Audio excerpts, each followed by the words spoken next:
3 நாட்களாவே என்னால இன்ஸ்டாகிராம் பயன்படுத்தவே முடியல. அவ்வளவு கொடூரமான காட்சிகள் ஈழத்துல என்ன நடந்துச்சு 2009ங்கிற அதே திருப்பி திருப்பி திருப்பி வந்துட்டே இருக்கு. எனக்கு அப்பதான் ஒரு டவுட் வந்துச்சு. இப்போ ரீசென்ட்லி பாகிஸ்தான் அண்ட் இந்தியாவுக்கு நடுவுல ஃபைட் வந்துச்சு இல்லையா, அதை பத்தி அவ்வளவு பெருசா பேசுனாங்க. எல்லா நியூஸ்லயும் அதான் பேசிட்டு இருந்தாங்க. அதுக்கு அவ்வளவு பேர் என்னென்னமோ நான் இவங்களுக்கு சப்போர்ட் பண்றேன், நான் அவங்களுக்கு சப்போர்ட் பண்றேன், ஆஹா ஓஹோன்னு வீடியோஸ் போட்டுட்டு இருக்காங்க. சரி, நம்ம எல்லாம் முதல்ல தமிழர்கள், அதுக்கு அடுத்துதான் இந்தியர்கள். ஈழத்துல என்ன நடந்துச்சுன்னு ஏன் யாருமே பேச மாட்டாங்க? இவங்க யாருக்குமே தெரியாதா? ஏன் பல மக்களுக்கு இதை பத்தி என்ன நடந்தது, மே 18 என்ன, 2009 என்ன நடந்துச்சு, ஏன் பிரபாகரன் கூட யாரு அவரு என்ன பண்ணாருன்னு கூட பாதி பேருக்கு தெரியல. ஏன் தெரியாம இருந்தது? இதுக்கெல்லாம் காரணம் என்னன்னு கூட அவங்களால யோசிக்க முடியல. நம்ம இனத்தையே அழிச்சிட்டு இருந்திருக்காங்க, இன்னமும் அழிச்சிட்டு தான் இருக்காங்க. நீங்க எல்லாம் நினைச்சிட்டு இருக்கீங்களா தமிழ் பீப்புள் அதிகமா இருக்காங்கன்னு? கிடையவே கிடையாது. பாப்புலேஷனும் அதிக அளவுல குறைஞ்சிருச்சுங்க. அவங்களோட எண்ணிக்கை குறைஞ்சிட்டு இருக்கு. தமிழ்நாட்டுல இருக்கிற வளங்கள் எல்லாத்தையும் சுரண்டிட்டு இருக்காங்க. எந்த ஒரு பாட புத்தகத்திலயும் தமிழ் பத்தியோ, தமிழ் மொழி பத்தியோ, தமிழர்கள் பத்தியோ எந்த ஒரு உண்மையான கருத்து, உண்மையான வரலாறு அவங்க அதுல போடுறதே கிடையாது. குழந்தைகள் படிப்புலயும் சூழ்ச்சி இருக்கு. படிப்புலயும் திராவிடம் வந்துருச்சு, ஆரியம் வந்துருச்சு. சோ படிப்பு எல்லாத்தையும் மாத்திக்கிட்டு இருக்காங்க. நீங்க இதெல்லாம் தெரிஞ்சுக்கிட்டு, இல்ல இதெல்லாம் உங்களுக்கு தெரியாம உண்மையாவே நீங்க எல்லாம் முட்டாள்களா இருக்கீங்களா, இல்ல தெரிஞ்சு துரோகம் பண்ணிட்டு இருக்கீங்களா ஓட்டு போடுறேங்கிற பேர்ல? எனக்கு அதுதான் புரியவே மாட்டேங்குது. ஸ்ரீலங்கா போனது கிடையாது, நான் இது வரைக்கும் ஸ்ரீலங்கன் பீப்புளோட பழகினது கிடையாது. ஆனாலுமே இந்த ஈழம், ஸ்ரீலங்கா, இலங்கை அப்படின்னா அந்த பேரை கேட்டாலே எனக்கு ஒரு மாதிரி இருக்கு. எனக்கு ஒரு 4-5 வருஷமா தான் இதை பத்தின விஷயங்கள், இதை பத்தின புரிதல், உண்மையான தெளிவு எல்லாம் கிடைச்சது ஒரு 4-5 வருஷமா தான். என்னாலேயே பார்த்துட்டு பொறுத்துட்டு இருக்கோம்ல, ரொம்ப கஷ்டமா இருக்கு.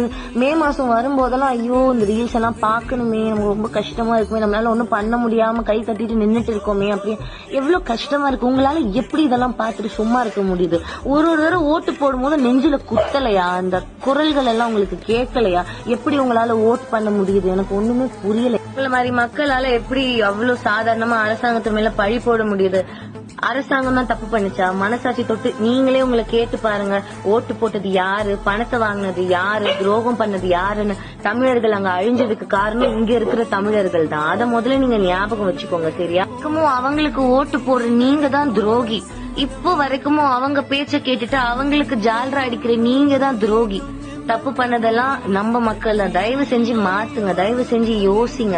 கொஞ்சமாச்சும் அந்த வீடியோஸ் எல்லாம் பாருங்க. நம்ம இனம், நம்ம மக்கள் அங்க செத்துருக்காங்க.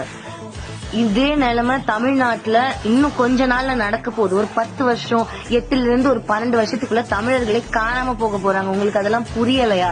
ஆல்ரெடி எல்லாத்தையும் அழிச்சாச்சு. வரலாறு, கல்வெட்டுகள் எல்லாத்தையும் நோண்டி தொலைச்சு ஃபுல்லா முடிச்சாச்சு. ஆக்சுவலா இந்த வீடியோ நீங்க பாத்திருப்பீங்க, இந்த பெண் பேசின வீடியோ பாத்திருப்பீங்க. இந்த வீடியோல உங்களுக்கு என்ன புரிஞ்சிச்சு?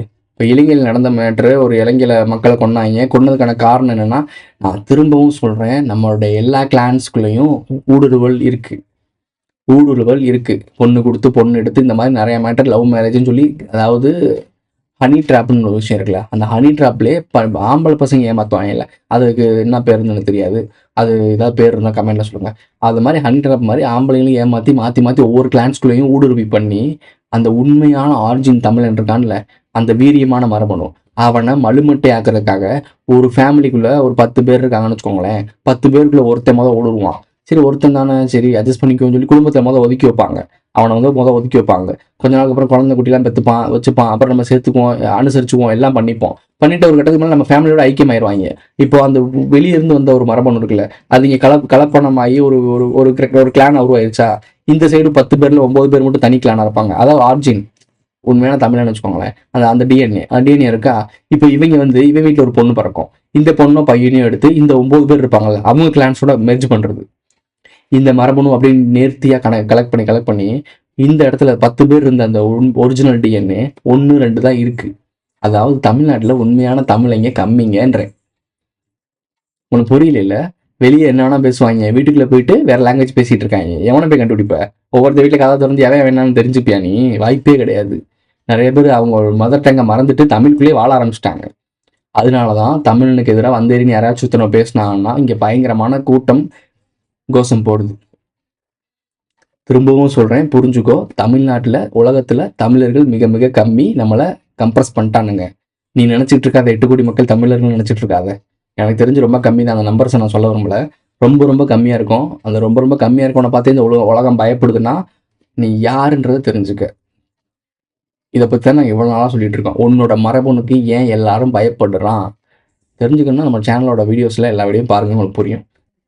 இதே நிலைமை தமிழ்நாட்டுல இன்னும் கொஞ்ச நாள்ல நடக்க போகுது.